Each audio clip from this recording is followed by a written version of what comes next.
Coach, you want to start off with an opening statement, and then we'll open up the floor for some questions? Obviously, really proud of our guys. I think Richmond's a really good team. The last 2 days, we've prepared the right way here for a while. That's why we go to VCU and we're in the fight, and then the game gets away from us, and when you're down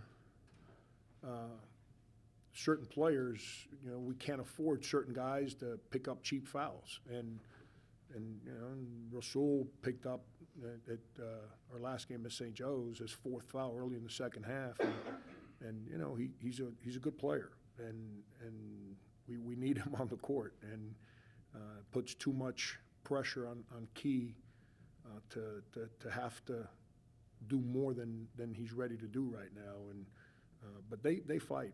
I've told you guys from day one, I really like this team, and I've been begging them for leadership in difficult moments, and I thought today was the first time all year where things weren't going our way, and we actually rallied to help one another. And rather than break down and do hero stuff, we played through what we try to prepare to do as a team, and we're rewarded for it. Sometimes you're not rewarded for it, but we were today. At your introductory press conference, you talked about keeping hope through the darkest of times. What does a win like this mean for the hope of the team? Yeah, you got good memory. Here's the there's too much gloom and doom, man. I mean, we're acting like this is a team sometimes that's 4-16 or something.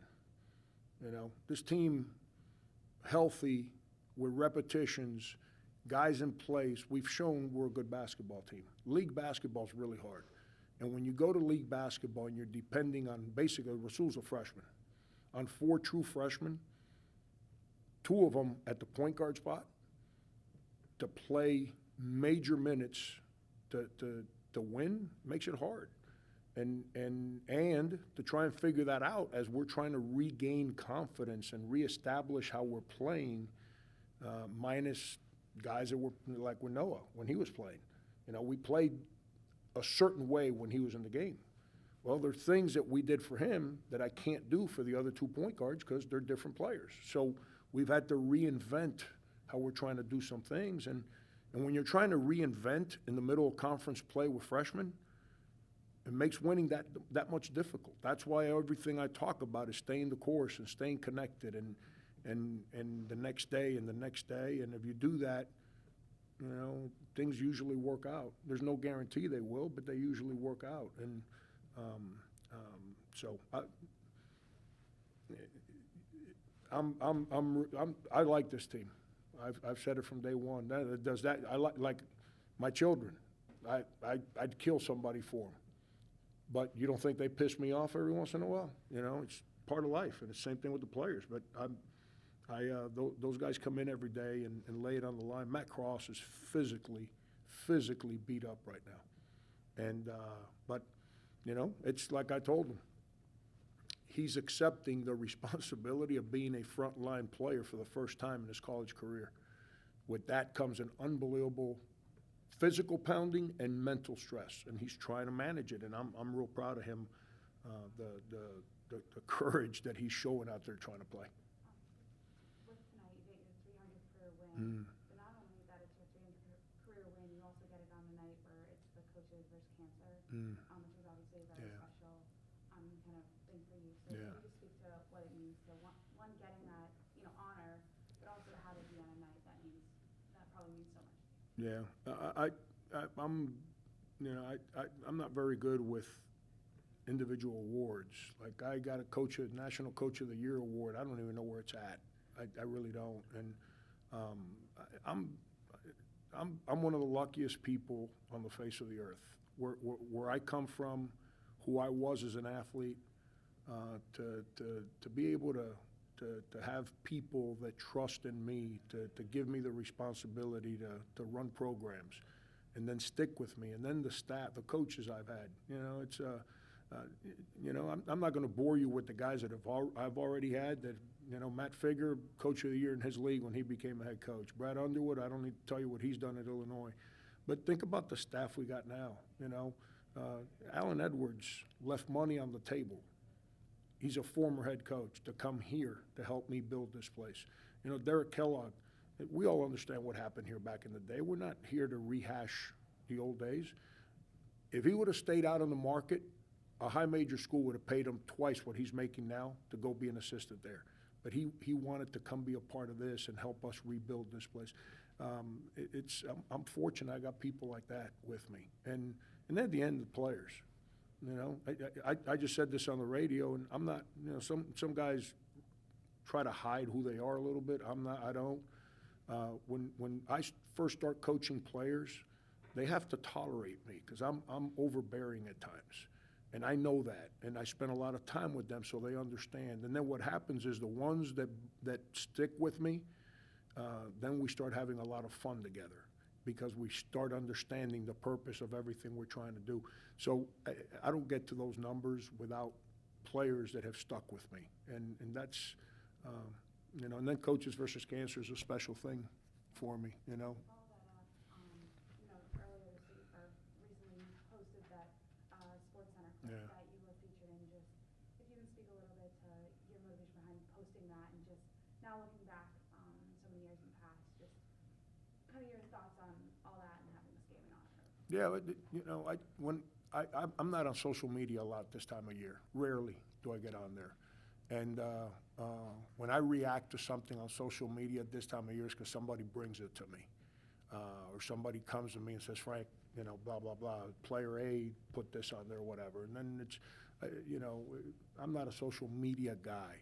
But to follow up on your question earlier, too much gloom and doom. And our players, I'm not one of those coaches that takes their phones from. If I go to a player and say, hey, give me your phone, you can't have it, they're going to pull out another phone. That's what I would do. And, you know, and so eliminating social media from their life, I'm fooling myself. You know, but that's important to them. And I showed it to the team. I've never shown that video to a team. I showed it to them so they comprehend it's going to be okay, man. We're a good basketball team. Keep your faith. Stay connected to each other. If we have each other's back, we're going to be okay. And then I decided to make it public because there's too much glue. Like, we got to stop with the world's coming to an end. We're going to lose again. My God. We got to stop with that. We're trying to build a program here. We need our fans to help us build this program. And we need, more important than anything, we need our fans to support our kids. And listen, I make players practice really, really hard. There's nights I go home and I'm like, Frank, you're like, it's too much. But you know what, in life, if you don't get out of bed and answer the bell, you don't keep your job. And it's the way I was raised and it's what I believe in. So it's always been my duty to help players understand that. And that's why we practice them the way we do. And that's why we stick with them, because we're making them work. So when they go on the court, if anyone criticizes the effort that these kids play with, they're wrong. They're wrong. They want to criticize me, and that's where the purpose was. Let's feel better, man. Let's stop with the let's be mad at people. Let's stop, man. It's like life's too short to be running around criticizing others. Let's look out for one another and help one another rather than be critical of one another. So, sorry for the long answer, but that's a complicated question for me. Did you see some of the progression you were looking for on the defensive end, particularly during that last stretch? It's crazy. I thought we defended well in the second half. You know, and every time we made a mistake like that big, boom, they got us. And I was like, you got to be kidding me. Like, can they miss one when we make a little mistake? But I thought our resolve in the second half was really good. And that's the most important thing as I've been pushing our team is I'm looking for leadership. You know, and I've shared this with you guys before. We get really quiet when the game gets hard. We get really passive when the game gets hard. We break away from our disciplines to try and do our own thing when the game gets hard. And anytime you do those things, it's over. And we've struggled with those moments, especially in the last 5 weeks or so. I thought today, every time they made a push, every time instead of us hanging our heads, I saw guys kind of rallying to talk to one another. I saw guys in timeouts. It keeps me in a positive place.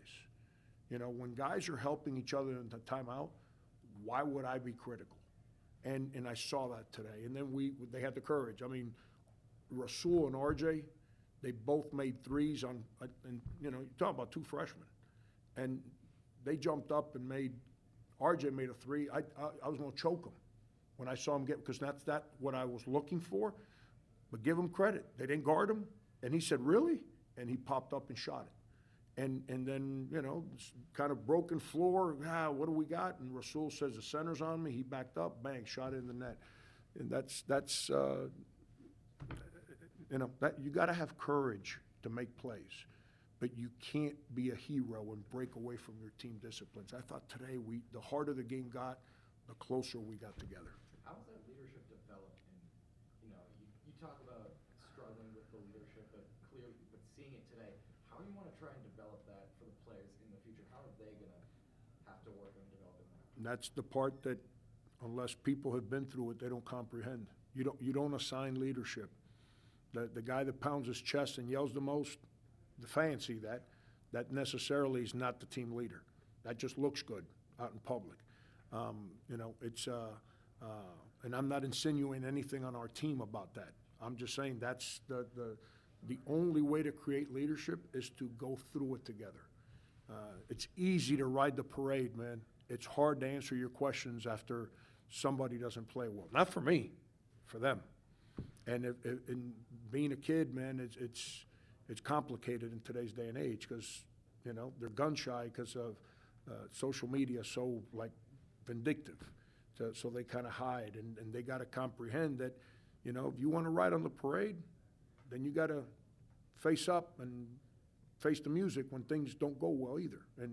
And that's not just with the media. That's also internally in the locker room. That's the next day in practice. And you don't just show up and say, he's my leader. You got to go through it. Because there's some guys that don't want that. That don't make them bad teammates, but you can't give them that responsibility and expect them to perform if they don't want that responsibility. And that's what building a program is all about. That's when 2 days ago, the press conference, I spoke about what I juggle every game, which is I got a coach to win the game, but I can't make decisions that are going to impact us building a program.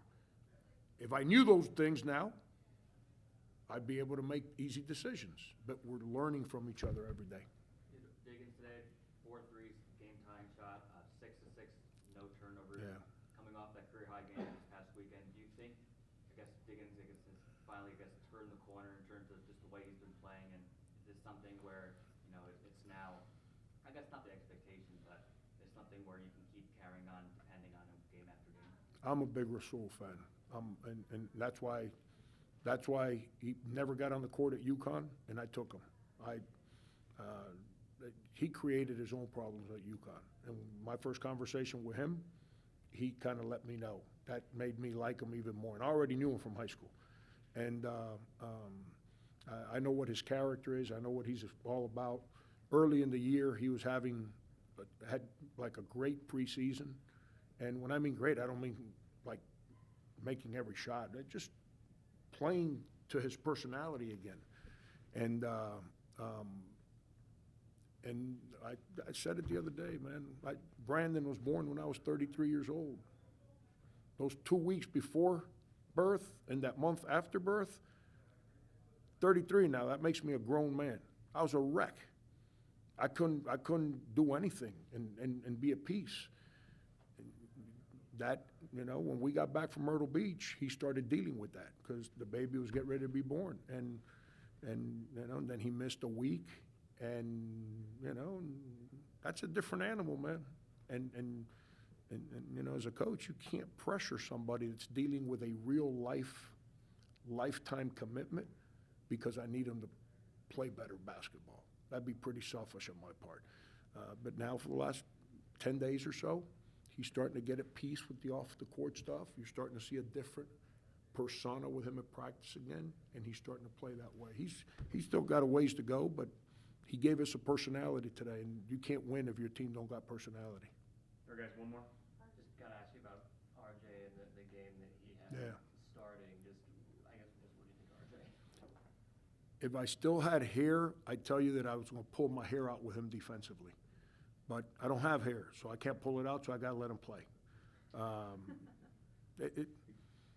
RJ's a great kid, man. Being a freshman, like he's guarding Burton, who's a fifth-year senior, and RJ's a true freshman. And you know, and he's fighting his tail off, but, you know, it's like every other freshman. Listening, it's hard to grow if information doesn't get inside your ears. And he's going through that stage right now. He's got to, as the work ethic that he has with his abilities as a player, as he starts to connect on how to take information in and be able to utilize it for the game. Like, we come out of a timeout today, and the one he threw to Brandon on the sideline late in the shot clock with the corner out, that's not where we're supposed to throw the ball. But that's where he threw it. So now you're sitting there as a coach, you're saying, because in that 30-second timeout, focusing in is not the easiest thing for a kid that age. That comes with age. So I say this all the time, and it is what it is. I'm playing freshmen right now. Fans love freshmen, coaches love seniors. Not because they're nicer kids, because seniors understand how to listen better. They're in a better, I know I did when I was 22 compared to 18. And that's a journey. But he's an awesome kid. He's a talented kid. You know, I've made some offensive adjustments that I thought I got to do my part. I can't just say player. I got to do my part. And I just said it earlier, stuff that we were doing for Noah. I tried to do some of that stuff with Rasul and Keon. Well, they're different players. It's not what I can do for them. So I'm starting to adjust some things, and but when you adjust, you know what you need the guys to be able to do? They got to listen. Because if not, two guys are doing one thing and three are doing something else, and then you look like you're lost on the sideline, which if you look at me during the game, I look lost a whole lot. But that's part of year one. It's complicated. Great, thanks, Coach. Yep. We got the stanchion between you and me. All right, guys, we've got RJ Luis and Wildens Levesque. Go ahead with your questions whenever you're ready. I think that last stretch, it seemed like things were really, really tight. Did something switch and flip, like what got into you guys those last couple minutes to pull away? Yeah, you know, we're just having momentum and trusting what we do. I mean, defensively, we're doing well getting stops, and every single time we scored, you know, that gave us more momentum just to play defense and get another one. And you guys had 4 fouls. Did that sort of make you pay extra attention to detail on the defensive end, knowing to kind of have to stay in the game, I guess? Yeah, you know, the whole game, we just want to play honest, you know, like the way we play really aggressive, so just playing honest would help us out, especially on those fouls, those cheap fouls. RJ, just kind of what was your mentality going into this game, and now like kind of looking back, was there anything different about this game than maybe some in the past? Nah, not really. Just, you know, just coming out with a fight, just coming out hungry, and just, you know, just playing hard defense, and then just letting the game come to me. And Wilden, on your side, watching RJ put up, you know, new career high in both points and minutes, just how he played tonight and your thoughts on that? Yeah, this is really exciting because RJ works really hard, you know, seeing him put as much hours in the gym, I think, like, you know, he deserves that. So I'm really happy for him. I think that alley-oop is to some people a bold choice, but like, what did that look like from your end? Did you expect that, or was it like, okay, gotta go get this? Yeah, I just like, you know, I was prepared for it. I mean, if you could have seen me, I was pointing up for Dre to throw me up, so I was waiting for it, and, you know, I caught it, and it gave us more energy to win the game. Yeah, RJ, what does that do for the rest of you guys when in that such a key moment you guys get an energy play like that? That was just wow. Will was trying to be flashy, you know, because, you know, tight game. I'm thinking he going to try to dunk it with 2 hands, but he dunked it with 1, so he got that. So that was a good dunk, bro. That just gave us a lot of momentum, you know, seeing Will dunk the ball, Will scream, you know, Will really, really good rim protector, so it was just fun, you know, seeing him get on the offensive side. Did it help to have like, the crowd kind of rally behind you guys in those final minutes, especially after that? Yeah. Just to hear them. most importantly, it's just like having the crowd and hearing them chant, you know, it gives us more confidence, especially, you know, when you're, you know, down 1 and there's 4 minutes left, you know, just thank you for the crowd. You guys had to really just scratch and claw through a lot of this game, either up a little, down some. What do you think kept you guys in that, sort of kept you on track? Because I think for some teams this gets away from them, and you guys were able to kind of reel them in and then pull ahead. Yeah, just getting stops, you know, just trusting what we do, you know, it gives us really a lot of confidence, especially when we work in practice really hard and it, you know, it shows in the game, so.